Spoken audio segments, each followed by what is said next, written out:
कल जो है आकाश आनंद जो है अखिलेश यादव को अंकल कहते हैं, राहुल गांधी को अंकल कहते हैं। जेनजी के नेता थे जो राहुल गांधी बन रहे थे थ्रू आउट, तो एक छवि जो है वो तोड़ने का काम किया आकाश आनंद ने। मुद्दा छवि नहीं है, उन्होंने सब कुछ तहस नहस कर दिया।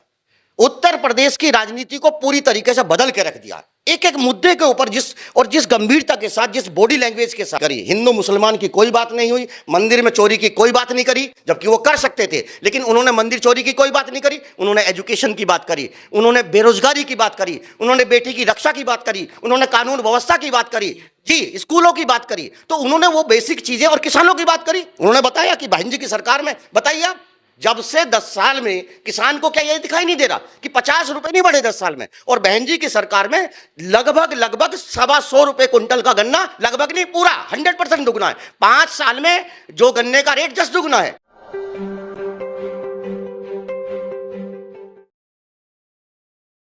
बहुत दिनों से उत्तर प्रदेश में बीएसपी के समर्थकों को इंतजार था कि आकाश आनंद का आगाज कब होगा। आगाज कुछ इस तरह से हुआ है कि सोशल मीडिया से लेकर मीडिया पे आकाश आनंद छाए हुए हैं। उनके जो बयान हैं उससे विरोधी तिलमिलाए हुए हैं, लेकिन प्रतिक्रिया नहीं आ रही है। अखबारों की सुर्खियों से लेकर प्राइम टाइम की डिबेट तक आकाश आनंद चर्चा में है। सर, कल आकाश आनंद जी का संबोधन हुआ, लोगों को इंतजार था। आप बीएसपी के बारे में बोलते हैं, लिखते हैं, क्या कहना चाहेंगे? नहीं, देखिए, मेरे हिसाब से उम्मीदों से बहुत ज्यादा, मैं नहीं, पूरे भारत में कहीं भी कोई भी व्यक्ति जो दलित मूवमेंट को देखना चाहता है, चाहे वो किसी भी वर्ग का हो, चाहे वो किसी भी जाति का हो और किसी भी धर्म का हो। कल जो इंटरव्यू है, मैंने पूरा का पूरा इंटरव्यू 1 घंटा 20 मिनट का देखा, वो पूरा का पूरा एक एक चीज को टच किया। मेरे हिसाब से भारत में ये सिद्ध हो गया।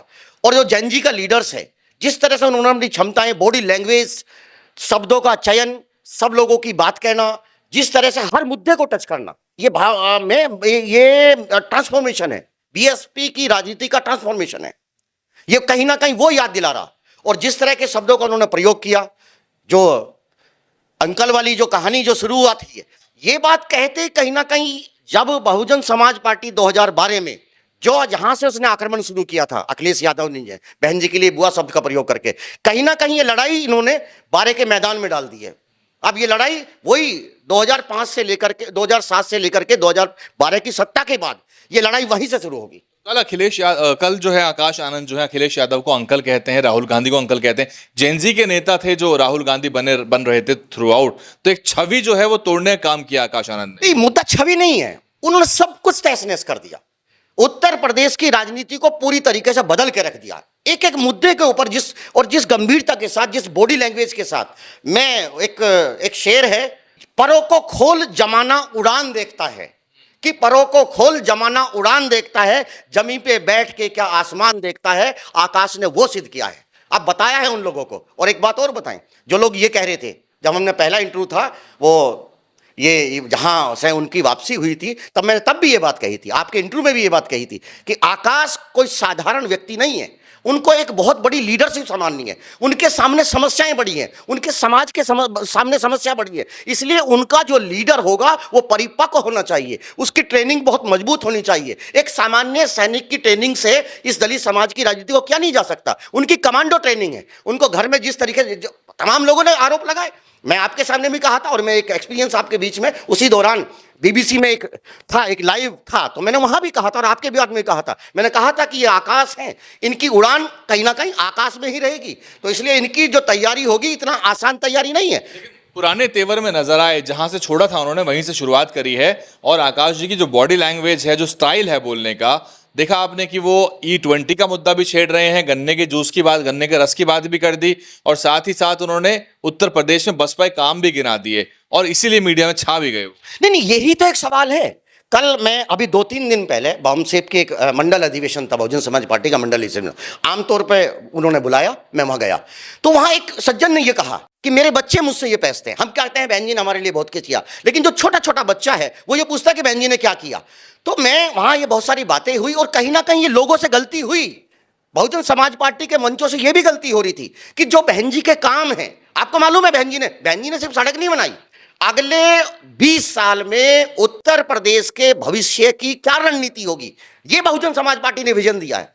शहर कैसे बसाए जाएंगे, ग्रेटर नोएडा वो सामान्य शहर नहीं है। अगले 100 साल में आबादी का कितना दबाव होगा, कितना ट्रैफिक होगा, 100 साल तक उस शहर को आप नहीं कर सकते। अगर आप यमुना, अभी देखा आपने सारे एक्सप्रेसवे कहां टूटना शुरू हो गया, आपको मालूम है? यमुना एक्सप्रेसवे भारत का एक ऐसा एक्सप्रेसवे है जिसने सबसे कम दुर्घटनाएं झेली हैं। आरंभिक अवस्थाओं में जो दुर्घटनाएं हुई थी वो सेल्फी लेते हुए या उसके ऊपर, चूंकि वो क्रेज था, एक बस में आग लगी तो वो दुर्घटना एक्सप्रेसवे की वजह से नहीं है, वो बस की वजह से थी जी।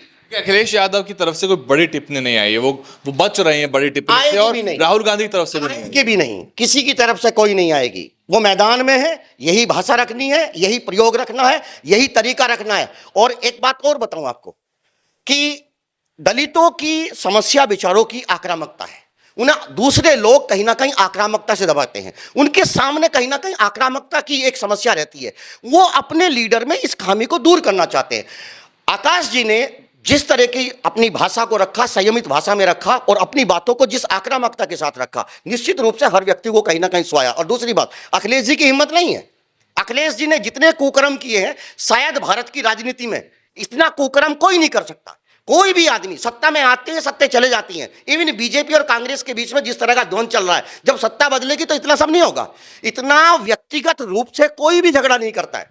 बहन जी के लिए जिस तरह का उन्होंने शब्दों का प्रयोग किया, उनके फादर ने मना किया लेकिन उसके बावजूद भी किया। जिस तरह जिलों के नाम चेंज किए, अंबेडकर पार्क को अय्यासी का अड्डा बताया, ये सब चीजें थी ना, तो ये कहीं ना कहीं दलित देख रहा है। और पीडिया क्या है? पीडीए एक गिरगिट है ना, इतना तो रंग गिरगिट भी नहीं बदलता जितना पीडीए बदल रहा है। तो ये चीजें बदलेंगी। और तो आप देखना कि उत्तर प्रदेश के अगले 2-3 महीने में अगर ये इस तरह का अभियान चलेगा, मुझे लगता है कि मानेंगे तो है नहीं, पूरी तरीके से इसी आक्रामकता से रहेंगे और उत्तर प्रदेश की राजनीति बदल रही है। क्या देख रहे हैं 27 में लोगों को लग रहा है कि बीएसपी बड़ा कमबैक कर सकती है, और आकाश जी की सभाएं और भी होंगी, 25 तारीख को प्रस्तावित है। इसी तरह की सैकड़ों सभाएं अगर आकाश जी की हो जाती हैं, खुलकर हमला बोल रहे हैं, और आरोप लगता है बसपा पे भी भाजपा पे हमला नहीं बोलती, यहां तो बहन जी आरएसएस और मोहन भागवत को लेके आरक्षण पे बड़ा हमला बोल रही हैं। नहीं, उन लोगों का देखिए, मैंने कई बार कहा कि उत्तर प्रदेश में बीजेपी इसलिए है कि समाजवादी सामने है। ये जानबूझ करके एक चक्रव्यूह चलाया जा रहा है, उसके ऊपर बी टीम का आरोप लगता है। बहन जी ने वह कहानी बोला था, उस रैली में भी बोला था। आकाश आनंद जी की पूरी अगर आप देखेंगे तो उसमें लगभग 3/4 टाइम जो है ना, लगभग 1 घंटे में से 45 मिनट उन्होंने बीजेपी से यही सवाल पूछा है। अखिलेश से वो बताया, उनकी खामियां बताई हैं।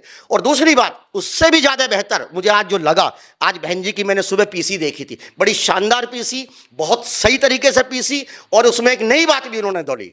अब जो लोग कहते थे ना कि वो आरक्षण के ऊपर इतना खुल करके भारत की राजनीति में इलेक्शन के टाइम पे आरक्षण के ऊपर कोई बोल नहीं सकता, और बहन जी ने साफ कहा है कि हमने प्राइवेट सेक्टर में, वे प्राइवेट सेक्टर जहां सरकार का पैसा लगता है, हमने रिजर्वेशन दिया भी है। और बाकी लोगों से भी उन्होंने मांग करी है कि प्राइवेट सेक्टर में कहीं ना कहीं आरक्षण लागू हो, ये एक बड़ी मांग है। 27 में क्या देख रहे हैं? फाइनल वर्डिक्ट मैं आपका चाहता हूं, क्योंकि अब युवाओं को लगने लगा है, क्योंकि आकाश आनंद खुलकर हमला बोलते हैं, और उनके पास जो बात हम किया करते थे अपनी चर्चाओं में कि मीडिया में छाए रहने की एक कला है, और वो आकाश जी के अंदर नजर आ रही है, और वो छा भी गई एक दिन के अंदर ही। नहीं, देखिए, मुद्दा मीडिया में छाना नहीं है। हाँ, मीडिया में स्पेस रहना चाहिए, मीडिया में स्पेस बना रहना चाहिए, लेकिन उन्होंने जिस तरह की बातें करी, हिंदू मुसलमान की कोई बात नहीं हुई, मंदिर में चोरी की कोई बात नहीं करी, जबकि वो कर सकते थे, लेकिन उन्होंने मंदिर चोरी की कोई बात नहीं करी। उन्होंने एजुकेशन की बात करी, उन्होंने बेरोजगारी की बात करी, उन्होंने बेटी की रक्षा की बात करी, उन्होंने कानून व्यवस्था की बात करी, जी, स्कूलों की बात करी। तो उन्होंने वो बेसिक चीजें, और किसानों की बात करी। उन्होंने बताया कि बहन जी की सरकार में, बताइए आप, जब से 10 साल में किसान को क्या ये दिखाई नहीं दे रहा कि 50 रुपए नहीं बढ़े 10 साल में? और बहन जी की सरकार में लगभग 125 रुपए कुंटल का गन्ना, लगभग नहीं, पूरा 100% दुगना है। 5 साल में जो गन्ने का रेट 10 दुगना है।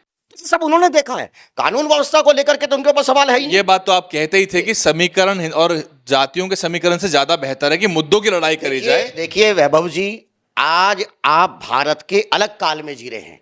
जाति टूट रही है, धर्म की व्यवस्था टूट रही है, लिंग भेद खत्म हो रहा है। ये जो जैन जी का आंदोलन है, ये भारत की राजनीति के लिए बहुत बड़ा सबक है। अब लोग जाति में भटके नहीं रहना चाहते, अब मुद्दों की राजनीति चाहते हैं, अब अकाउंटेबिलिटी की बात करना चाहते हैं। लोगों ने क्या किया? जब आप सत्ता में नहीं है, महत्वपूर्ण ये नहीं होता कि आप सत्ता में नहीं है तो आप कुछ भी बात करेंगे। अखिलेश जी आज कह रहे हैं कि उनको दलित प्रेम नहीं आ जा रहा, लेकिन असली आपका चरित्र जब नजर आता है कि जब आप सत्ता में होते हैं। बहन जी ने 2007 से लेकर के 2012 की सरकार के बीच में बिल्कुल सार्वजनिक की बात करी, हर व्यक्ति की बात करी, हर आदमी के लिए एजुकेशन छोड़ा, हर गरीब आदमी के लिए व्यवस्थाएं छोड़ी, लोगों के लिए सुचारू रूप से हर व्यवस्था उन्होंने कहीं ना कहीं तय करी। बहुत शुक्रिया डॉक्टर सतीश प्रकाश जी, जबरदस्त वक्ता है, मीडिया पैनलिस्ट हैं, परिचय में दे नहीं पाया, हालांकि आप जानते हैं तारुफ के मोहताज नहीं है। आकाश आनंद ने जो आगाज कर दिया है और जो बता दिया है कि उनको भाषण शैली, भाषा का संयम भी आता है, मुद्दे उठाने आते हैं और वो मुद्दे जो हैं वो जेनजी के दिलो दिमाग में घर कर रहे हैं। और सबसे बड़ी बात तो ये है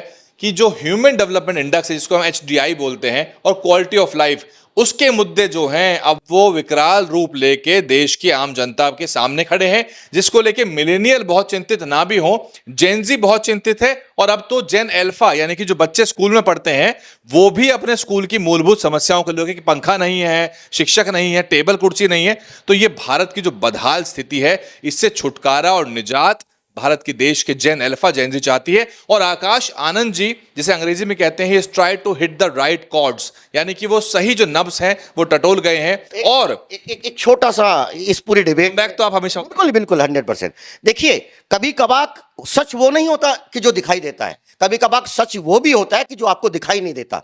आपको ईरान और अमेरिका के युद्ध में तमाम लोग ये मानते थे कि अमेरिका की जीत होगी, ईरान कुछ नहीं है, इजराइल बहुत कुछ है, अमेरिका बहुत कुछ है। हुआ क्या? हुआ क्या? तैयारी आपकी क्या थी? ईरान ने कहीं ना कहीं बता दिया कि अगर आपकी तैयारियां बेहतर हो, आपकी व्यवस्था बेहतर हो, और मैं तो कहता हूं कि ये आकाश जो है ना, ये ईरान की सेजल मिसाइल है, बहुत ताकतवर मिसाइल है, इसके सामने कोई नहीं टिक पाएगा। और ये बहन जी ने भी तय किया है कि जिस तरह की उनकी नर्सिंग करी, उनका ट्रेनिंग किया, उनको राजनीति में हमेशा आगे नहीं जाता, हमेशा पीछे लाओ, आगे करो, ट्रेनिंग बहुत बेहतर है। मैं बड़ा खुश हुआ। बहुत शुक्रिया। आपको पूरी गतिविधि पे क्या टिप्पणियां है? बाकी आकाश जी का भाषण आपने सुना। डॉक्टर अरविंद शर्मा के टिकट की घोषणा भी हो गई है, उनका भी हमने एक्सक्लूसिव इंटरव्यू किया है, बहुत जबरदस्त इंटरव्यू है, शायद ही वहां पे कोई बड़ा इंटरव्यू उनका हुआ होगा। 8 मिनट का सार गर्भित डिटेल इंटरव्यू, उसको देख लीजिए, सब्सक्राइब कर लीजिए। और उत्तर प्रदेश की राजनीति करवट ले रही है, बहुजन समाज पार्टी बड़े कमबैक की तैयारी में है, और इस तरह से अगर आकाश आनंद जी की आगे भी सभाएं रहीं, अगर कुछ सैकड़ों सभा भी हो जाती हैं, तो उत्तर प्रदेश का चुनाव समझ लीजिए पलटा हुआ है। और एक बार आंकड़े निकालिए गूगल करके कि जब बसपा सरकार जब आती है और लोकसभा चुनाव होते हैं, तब बीजेपी का आंकड़ा क्या रहता है, और सपा सरकार आते ही बीजेपी का आंकड़ा क्या हो जाता है। आपको थोड़ा समझ में आएगा तस्वीर। सब्सक्राइब कर लीजिए। मैं हूं वैभव कुमार, बने रहिए, जुड़े रहिए। DNN हिंदी को सब्सक्राइब करने के लिए दबाएं लाल रंग का सब्सक्राइब बटन और घंटी का बटन दबाकर ऑल नोटिफिकेशंस पर क्लिक करें। चैनल को जिंदा रखने के लिए नीले रंग का ज्वाइन बटन दबाकर चैनल को आर्थिक सहयोग करें।